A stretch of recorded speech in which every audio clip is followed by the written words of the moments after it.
নিত্য দুপুর পেরিয়ে বিকালটা গোধূলিতে মিশেছে। অষ্টাদশীদের মনের ভেতর অন্যরকম এক অস্থিরতার আনাগোনা। একেই বোধহয় বলে আনচান করা। শহর থেকে ওর মামাতো ভাই জাঙ্কুক এসেছে, আর আসার পর থেকেই তীর দুনিয়া ওলটপালট হয়ে গেছে। 27 বছরের সুঠাম দেখি জাঙ্কুক যেন আগুনের এক জ্বলন্ত গোলক। ওর জিম করা সিক্স প্যাক বডি আর হটনেস দেখে তীর বুকটা দৌড়ু দৌড়ু করে ওঠে। মনে হয় ওর আগুনে সে স্বেচ্ছায় পড়ে ছারখার হয়ে যাবে। এই তো কিছুক্ষণ আগের কথা। জাঙ্কুকে পানি দিতে গিয়েছিল তে। গ্লাসটা ধরার সময় জাঙ্কুকের শক্তপোক্ত আঙুলগুলো আলতো করে ছুঁয়ে গিয়েছিল তের নরম হাত। সেই সামান্য ছোঁয়াতেই তের শরীরে বিদ্যুৎ খেলে গিয়েছিল। ভরা যৌবনের এই অদ্ভুত শিহরণ তাকে অস্থির করে তুলেছে।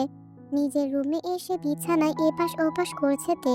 বালিশটা আঁকড়ে ধরে সে বিড়বিড় করে বলতে লাগলো, উফ, মানুষটা এত হট কেন? উনি কি জানে ওনার ওই সামান্য ছোঁয়া আমার সারা শরীরে কেমন আগুন ধরিয়ে দিয়েছে? ওনাকে যদি একবার নিজের করে পেতাম। উফ, তের এই পাগলামি আর ছটফটানির মাঝেই হঠাৎ দরজায় শব্দ হয়। ওর ছোট বোন সোনু ঘরে ঢুকে তেকে ওভাবে বিছানায় গড়াগড়ি খেতে দেখে অবাক হয়ে গেল। এই আপু, কি হয়েছে রে তোর? এভাবে মাছের মতো ডাঙায় উঠে ছটফট করছিস কেন? তে চমকে উঠে নিজেকে সামলে নিয়ে দ্রুত উঠে বসলো। গলার স্বর স্বাভাবিক করার চেষ্টা করে বলল, কিছু না তো, এমনি একটু শুয়েছিলাম। তুই হঠাৎ এভাবে এলি কেন? হ্যাঁ, তোর তো এমনি এমনি শুয়ে থাকলেই চলে। ওদিকে মা তোকে ডাকছে, তাড়াতাড়ি ওঠ, রাতে রান্না শুরু করতে হবে। কাজের বেলা তো তোর কোনো খবরই থাকে না। আচ্ছা বাবা, যাচ্ছি, তুই যা তো এখান থেকে, আমি আসছি এক্ষুনি। সোনু যাওয়ার সময় একটা বড় করে ভেঙচি কাটলো, মনে মনে বলল, পেল্লাই এক আকাম্মা বুদ্ধি হয়েছে আমার বোনটা। সারাদিন শুধু কি করে কাম চুরি করা যায় সেই ধান্দা। বাড়ি থেকে শুধু আমি আর মাই খাটবো। আসলে সোনু ছোট হলেও বাড়ির বেশিরভাগ কাজে মায়ের ডান হাত হয়ে সেই থাকে। আর ওদিকে তে হলো অলসের ডিব্বা। তে জাঁকুকের ছোঁয়ার আবেশে বিভোর হয়ে রান্নাঘরের দিকে পা বাড়ালো। লিভিং রুমের আবহাওয়াটা তখন বেশ জমজমাট। শহর থেকে আসা জাঁকুক আর তার কাজিন সাংহুন সোফায় বসে আড্ডা দিচ্ছিল। ঠিক সেই সময় নাস্তার ট্রে হাতে ঘরে ঢুকলো সোনু। সোনু বরাবরই একটু লাজুক আর অন্তর্মুখী স্বভাবের। অচেনা বা বড়দের সামনে সে খুব একটা স্বাচ্ছন্দ্য বোধ করে না। ধীর পায়ে এগিয়ে গিয়ে টি টেবিলে নাস্তার ট্রেটা নামিয়ে রাখলো সে। জাগক বা সাংহুন কারো চোখের দিকেই তাকালো না সোনু। ট্রেটা রাখা মাত্র এক মুহূর্ত দেরি না করে কোনো মতে সেখান থেকে পালিয়ে বাঁচল সে। ওর যাওয়ার পথের দিকে তাকিয়ে সাংহুন একটা বাঁকা হাসি দিয়ে জাগককে জিজ্ঞেস করলো, কি রে জাঙ্কুক, তোর এই বোনটা কি জন্মগতভাবেই এমন, নাকি আমাদেরকে দেখে লজ্জা পেল? জাঙ্কুক নিজের ব্যক্তিত্ব বজায় রেখে গম্ভীর গলায় উত্তর দিল, ও একটু লাজুক স্বভাবের। সচরাচর আমার সামনেই ও ঠিকমতো আসতে চায় না। আর এখন তোকে দেখে হয়তো একটু বেশি লজ্জা পেয়েছে। সাংহুন একটা রহস্যময় স্মার্ট করে সোফায় হেলান দিয়ে বসলো। নিচু স্বরে বলল, বলিস কি? তাহলে তো ওর এই লজ্জা ভাঙানোর একটা ব্যবস্থা করতেই হচ্ছে। এদিকে রান্নাঘরে তের অবস্থা শোচনীয়। সে মনে মনে ছটফট করছে জাঙ্কুকের সামনে যাওয়ার জন্য, কিন্তু মা ইয়ঞ্জুন তাকে এটা সেটা কাজের ফরমাইশ দিয়ে ব্যস্ত রাখছে। ঠিক তখন সোনু হন্তদন্ত হয়ে রান্নাঘরে ফিরে আসতে ইয়ঞ্জুন ভ্রু কুঁচকে তাকালেন। কিরে, খাবার দিয়ে এমনি চলে এলে যে? খালি প্লেটগুলো আনবে কে? নাকি ওদের সামনেই ওসব ফেলে রাখার প্ল্যান করছিস? সোনু এবার গাল ফুলিয়ে বলে উঠল, মা, তোমার কি ইচ্ছা আমি ওই দুটো দামড়া ছেলের সামনে দাঁড়িয়ে থাকি? আমি আর যেতে পারবো না। মেয়ের মুখে ছেলেদের সম্পর্কে এমন কথা শুনে ইয়ঞ্জন বেশ রেগে গেলেন। এই এ কি ভাষা সোনু? ওরা তোর ভাই হয় না? বড়দের সম্মান দিয়ে কথা বলতে পারিস না? তে আর চোখে সব দেখছিল। সে বুঝলো এটাই মোক্ষম সুযোগ জাগকের কাছাকাছি যাওয়ার। সে অত্যন্ত নরম আর শান্ত গলায় বলল, আচ্ছা মা, তুমি মিছিমিছি ওর উপর রাগ করছো কেন? ও যখন যেতে চাইছে না তখন থাক না। আমি না হয় যাচ্ছি টেবিল পরিষ্কার করতে। অহেতুক বাচ্চা মেয়েটাকে চোরাচুরি করো না। তের এমন দরদ মাখা কথা শুনে সোনু মনে মনে ভাবলো, আপু হঠাৎ এত ভালো হয়ে গেল কবে থেকে? আর ওদিকে তে মনে মনে এক চিলতে হাসলো। অবশেষে চাঙ্কুকের সামনে যাওয়ার একটা অজুহাত পাওয়া গেছে। সুযোগটা হাতছাড়া হতে দিল না তে। মনের মধ্যে বসন্তের ফুরফুরে হাওয়া নিয়ে সে ড্রয়িং রুমের দিকে এগিয়ে গেল।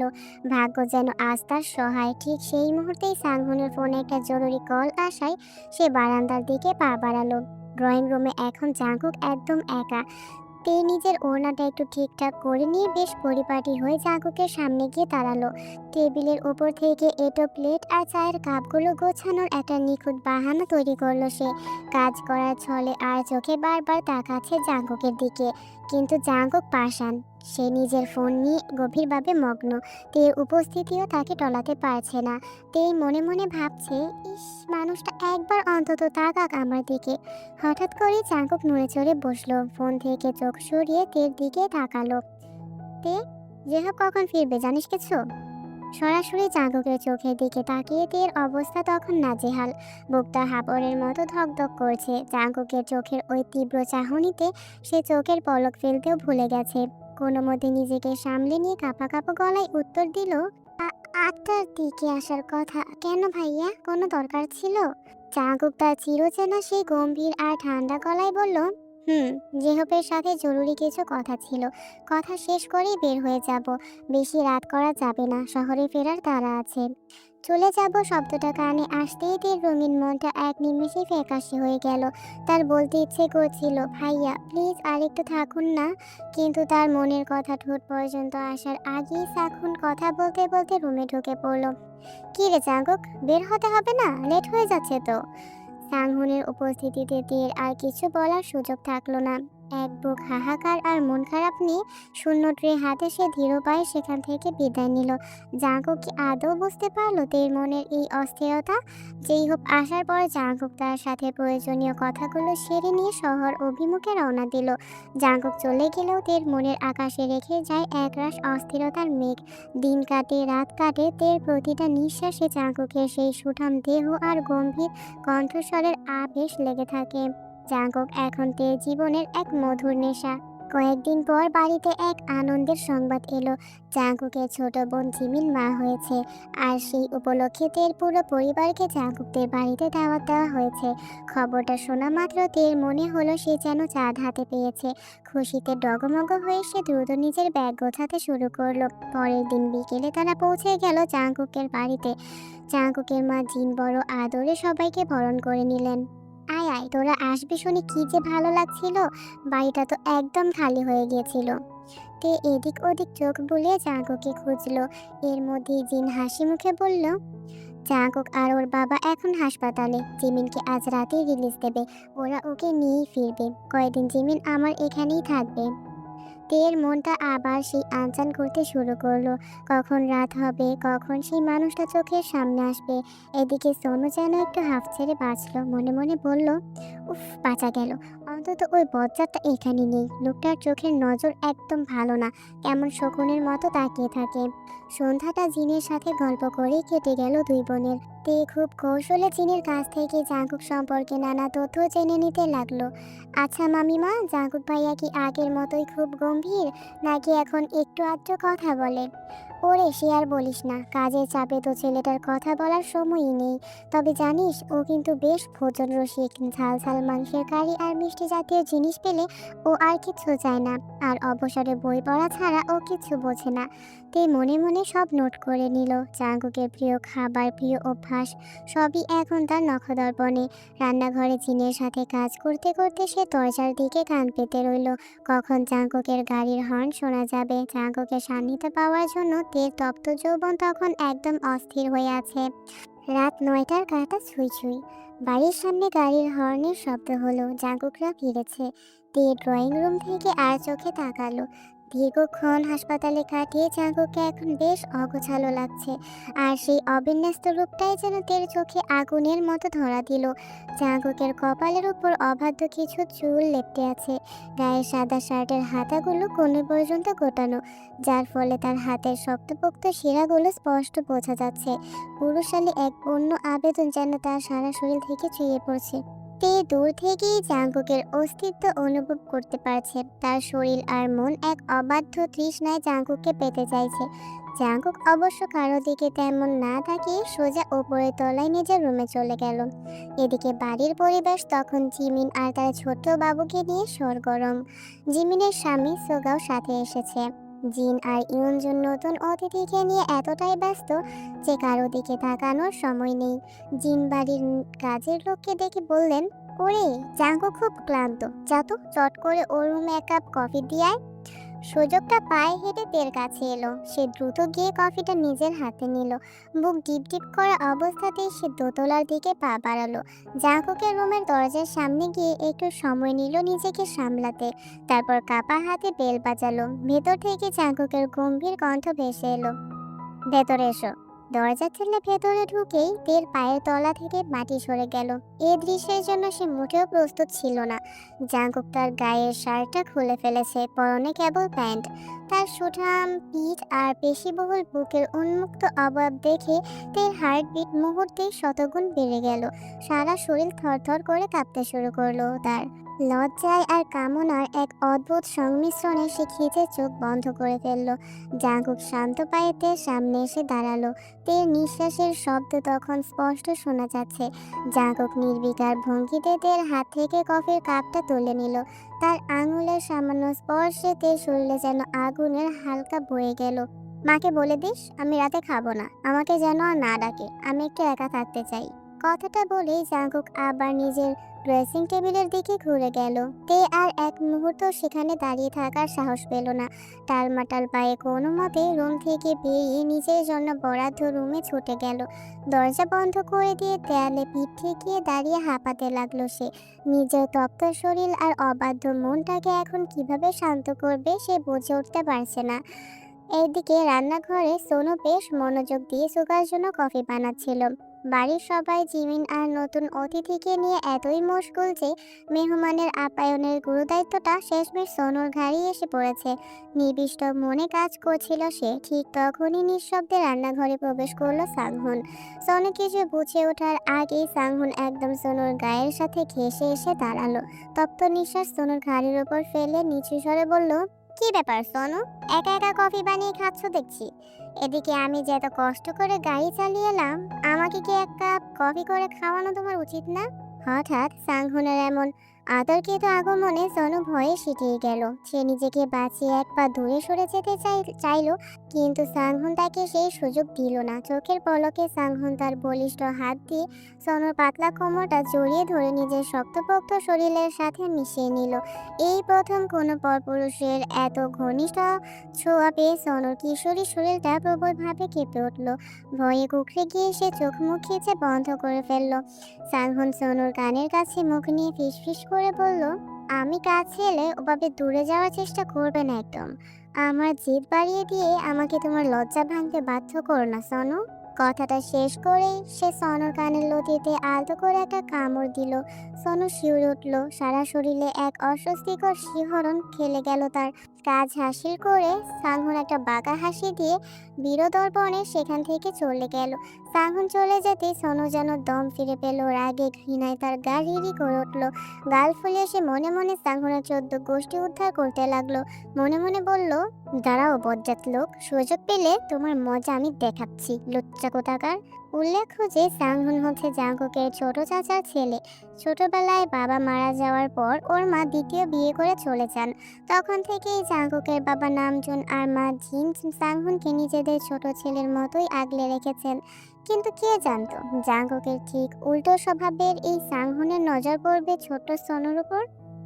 বাড়ির চারপাশ এখন নিঝুম। রাতের খাওয়া দাওয়া শেষ করে সবাই যখন গভীর ঘুমে আচ্ছন্ন, তের চোখের পাতা তখনও এক করার উপায় নেই। ঘরে সোনু গভীর ঘুমে বিভোর, কিন্তু তের মনের ভেতর তখনও বিকেলে দেখা জাঙ্কুকের সেই অনাবৃত শরীরের দৃশ্যটা সিনেমার মতো ভাসছে। নিজেকে একটু শান্ত করতে আর রাতের শীতল হাওয়া গায়ে মাখাতে সে পা টিপে টিপে ছাদে চলে এলো। রাত তখন আনুমানিক 12টা। ছাদের অন্ধকার কোণে দাঁড়িয়েতে দীর্ঘশ্বাস ফেললো। মনে মনে নিজেকে শাসন করলো, কি হচ্ছে এসব আমার সাথে? কেন বারবার ওনার কথা ভেবে আমার বুকটা এমন খাঁ করছে? খানিকক্ষণ পায়চারি করে মনটা একটু হালকা হলে সে নিচে নামার সিদ্ধান্ত নিল। সিঁড়ি দিয়ে নামার সময় অবধারিতভাবে জাঙ্কুকের রুমের সামনে দিয়ে যেতে হয়। তীর চোখ পড়লো দরজার দিকে। জাঙ্কুকের রুমের দরজাটা পুরোপুরি বন্ধ নয়, কিছুটা ফাঁক হয়ে আছে। এক অদ্ভুত আকর্ষণ তাকে সেই দরজার দিকে টেনে নিয়ে গেল। উচিত অনুচিতের লড়াইয়ে তার মন হেরে গেল। সে দরজার ফাঁক দিয়ে ভেতরে উঁকি দিল। ভেতরের দৃশ্য দেখে তার নিঃশ্বাস যেন গলায় আটকে গেল। জাঙ্কুক বিছানায় আধশোয়া হয়ে হেলান দিয়ে বসে আছে। ল্যাম্পশেডের মৃদু আলো তার ঘামে ভেজা শরীর এক মায়াবী আভা তৈরি করেছে। গায়ে কোনো সুতো নেই, পরনে সেলফ একটি পাতলা অন্তবাস।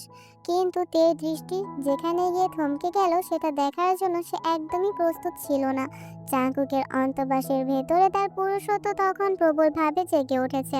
কাপড়ের উপর দিয়েই সেই দানবীয় কঠিনত্ব স্পষ্ট বোঝা যাচ্ছে, যেন সব শাসন আর আবরণ ভেদ করে এখনই বেরিয়ে আসতে চাইছে। তের সারা শরীরে এক তীব্র বৈদ্যুতিক শক খেলে গেল।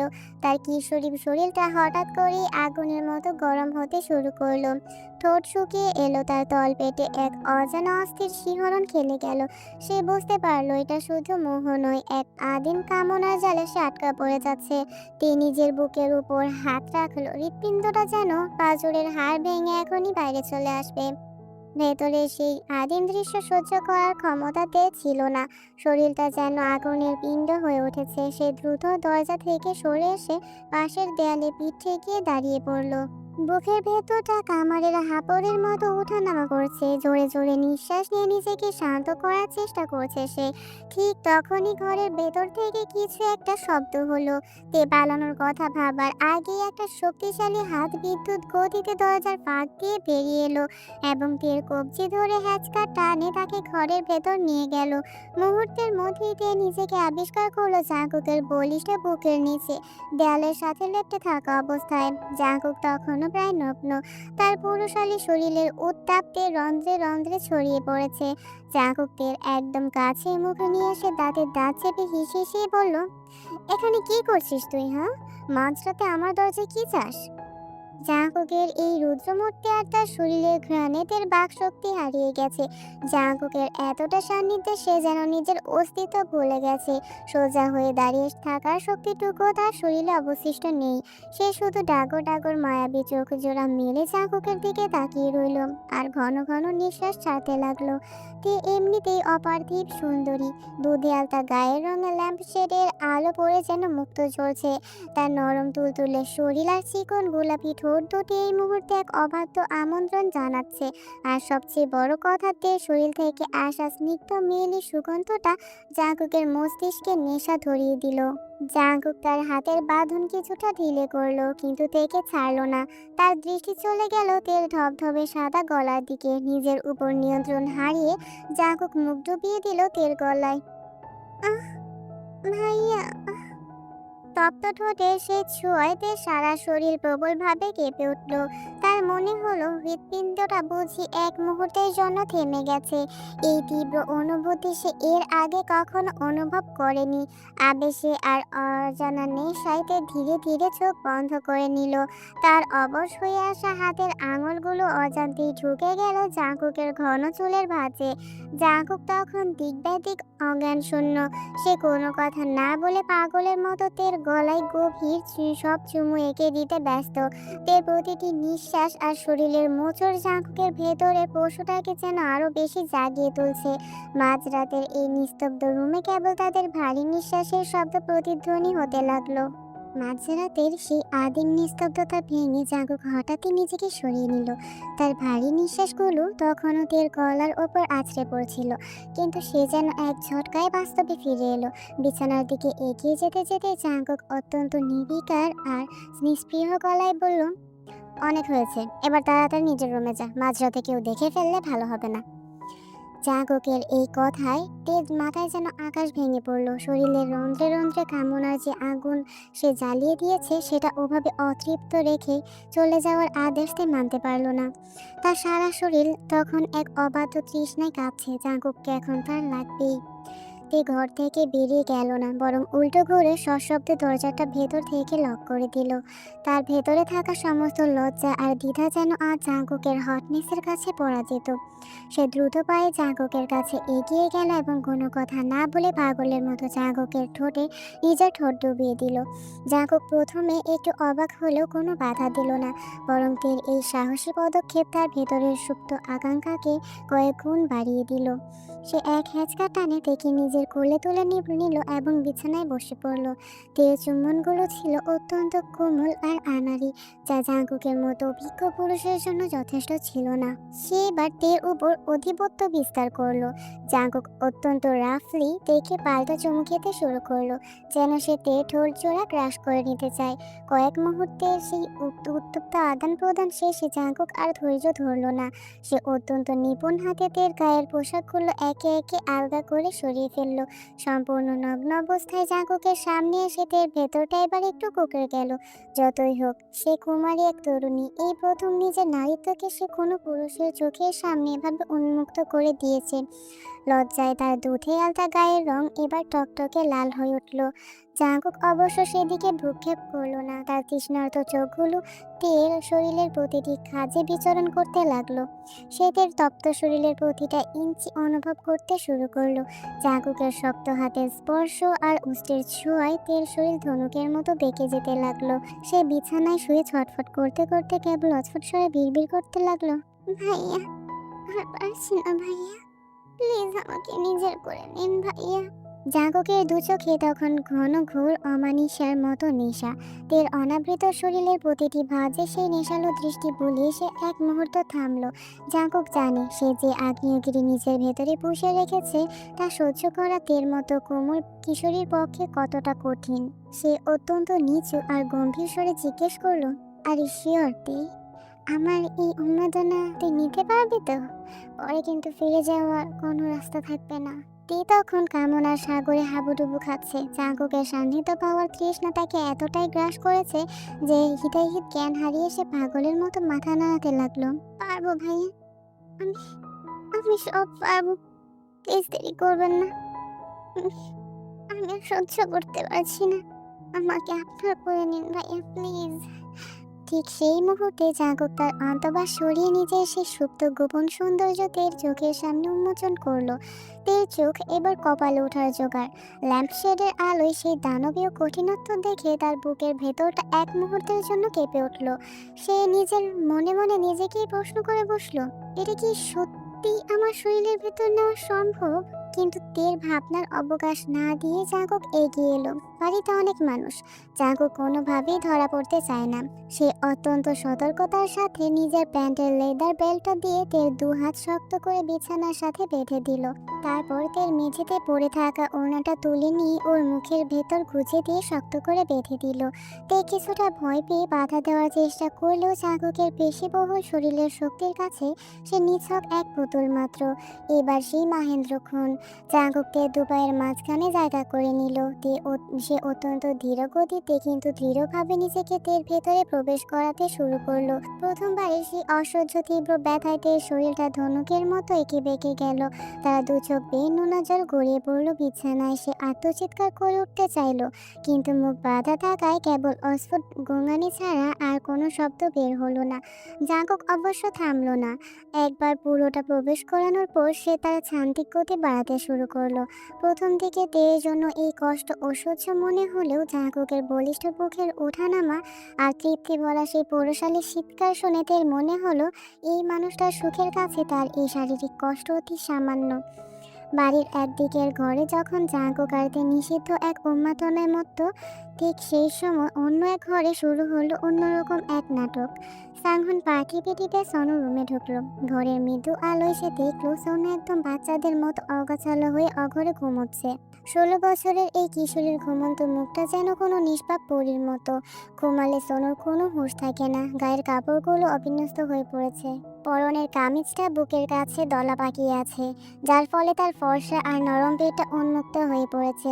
প্লাজোটাও হাঁটু অব্দি উঠে গেছে। সনুর এই অপরূপ আর সরল সৌন্দর্য দেখে সাংহুনের মস্তিষ্কে যেন রক্ত চড়ে গেল। সে নিজেকে সামলাতে না পেরে বিছানায় সনুর পাশে বসে পড়ল। সাংহুন ঝুঁকে পড়ে সনুর উন্মুক্ত পেটে আলতো করে ঠোঁট ছোঁয়ালো।